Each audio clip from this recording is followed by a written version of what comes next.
अरब देशों में अमेरिका के खिलाफ जगह जगह पर विरोध प्रदर्शन होते हुए दिखाई दे रहे हैं और अब हमने आपको ये तस्वीर अभी कुछ देर पहले दिखाई थी कि यमन में भी अब अमेरिकी दूतावास के सामने जबरदस्त तरीके से विरोध हो रहा है। 5000 से ज्यादा लोग वहां पर मौजूद थे, गेट पर चढ़ने की कोशिश कर रहे थे, दीवारों पर चढ़कर झंडा लहराने की कोशिश कर रहे थे। पुलिस ने रोकने की पुरजोर कोशिश की, इसके बावजूद वहां पर अभी तक लोगों का जमावड़ा जमा हुआ है।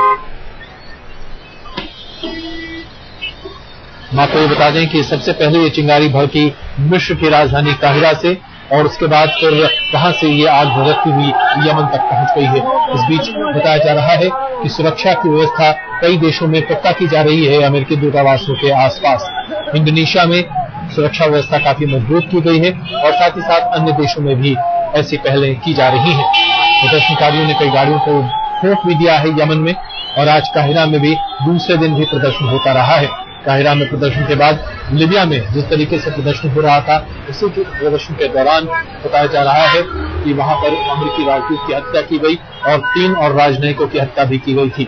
और आज यमन की राजधानी सना में जबरदस्त तरीके से विरोध प्रदर्शन देखने को मिल रहा है और मिस्र की राजधानी काहिरा में भी प्रदर्शन जबरदस्त है। इसकी तस्वीरें आप अभी अपने स्क्रीन पर देख रहे हैं।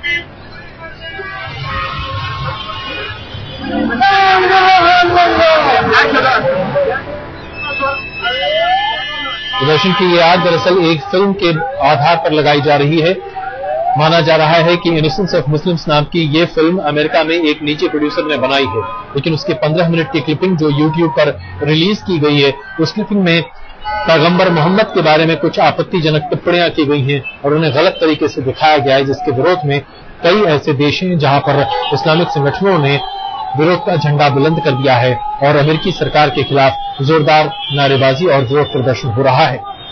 गौर करने वाली बात यह है कि अमेरिकी प्रशासन इस बात पर ध्यान दे रहा है कि कैसे 9/11 की 11वीं पुण्यतिथि के मौके पर ये विरोध के स्वर खाड़ी के कई देशों में दिखाई दे रहे हैं और इससे कहीं न कहीं अलकायदा की गतिविधियों से जोड़कर देखा जा रहा है। इस बीच अमेरिकी राष्ट्रपति बराक ओबामा ने मिस्र और लीबिया के प्रधान प्रमुखों से बातचीत की है और अब यमन में जो हुआ है उसके बाद ऐसा लगता है कि विरोध के ये स्वर अब लगातार अमेरिका के खिलाफ कई देशों में भड़कते हुए दिखाई देंगे।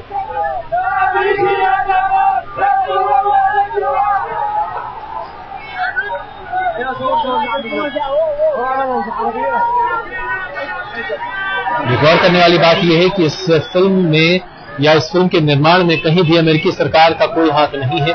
एक निजी प्रोड्यूसर द्वारा बनाए गए इस फिल्म के विरोध में अमेरिकी सरकार के खिलाफ ये तमाम नारेबाजी हो रही है। जाहिर सी बात है अमेरिकी सरकार का इस पूरे मामले से कोई लेना देना नहीं है।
और जानकारी के लिए हमारे साथ मौजूद हैं हमारे सहयोगी ऋतु जोशी। ऋतु, ये बताइए कि आप अभी विदेश मंत्रालय की ब्रीफिंग में थी, वहां कोई टिप्पणी की गई है इस विरोध के स्वर पर जो तमाम खाड़ी देशों में उभरते हुए दिखाई दे रहे हैं अमेरिकी सरकार के खिलाफ? इस सवाल पर फिलहाल कुछ नहीं बोला गया, लेकिन सिर्फ इतना जरूर बताया विदेश मंत्रालय के प्रवक्ता ने कि जितने भी अमेरिकी दूतावास की इमारतें हैं या फिर उनसे जुड़े जो भी बिल्डिंग है उनकी सुरक्षा बढ़ाई गई है। लेकिन ये कल का ही डेवलपमेंट था और ये होम मिनिस्ट्री की तरफ से खबर आ गई थी। वैसे भी जब भी इस तरह की कोई भी वारदात या घटना होती है तो फौरन एक सिक्योरिटी रिव्यू किया जाता है और उसके तहत सुरक्षा को बढ़ा दिया जाता है। तो अभी फिलहाल हम यही कह सकते हैं कि बहुत ही जिसको कहना चाहिए एक टेंस रवैये के साथ अमेरिकी सरकार ये देख रही है कि जो भी प्रोटेस्ट उसके खिलाफ हो रहा है, अलग अलग जगहों पर दूतावासों के बाहर लोगों का जो रोष उमड़ रहा है, उसके लिए वो क्या करे। जी निखिल, ये बताइए कि इंडोनेशिया और अफगानिस्तान में भी अमेरिकी दूतावास के आगे काफी ज्यादा चाक चौबंद प्रबंध किए गए हैं। क्या माना जाए कि इंडोनेशिया में भी इस तरह के विरोध की बातें आ सकती हैं कि हालांकि वहां पर इस्लामिक कट्टरवादी संगठन कई हैं, लेकिन क्या इंडोनेशिया में हालात इतने खराब हो सकते हैं?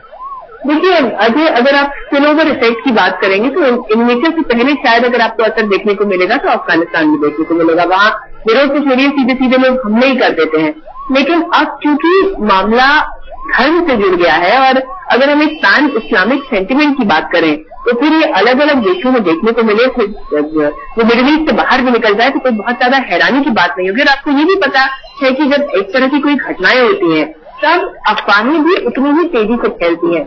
शायद मुट्ठी भर लोगों ने भी इस फिल्म को देखा नहीं होगा, उनको मालूम नहीं होगा कि इसमें दरअसल है तो क्या है, लेकिन जब वर्ड ऑफ माउथ पब्लिसिटी होती है तो फिर लोगों का गुस्सा, वो भी धार्मिक मामलों में, इन भावनाओं को, इन जज्बातों को काबू करना बड़ा मुश्किल हो जाता है। और इसीलिए हम देख रहे हैं कि इतना जबरदस्त विरोध प्रदर्शन दूतावास के बाहर हो रहा है क्योंकि सरकार या फिर दूतावासों का इस फिल्म से कोई लेना भी नहीं है। जी धन्यवाद इस जानकारी के लिए।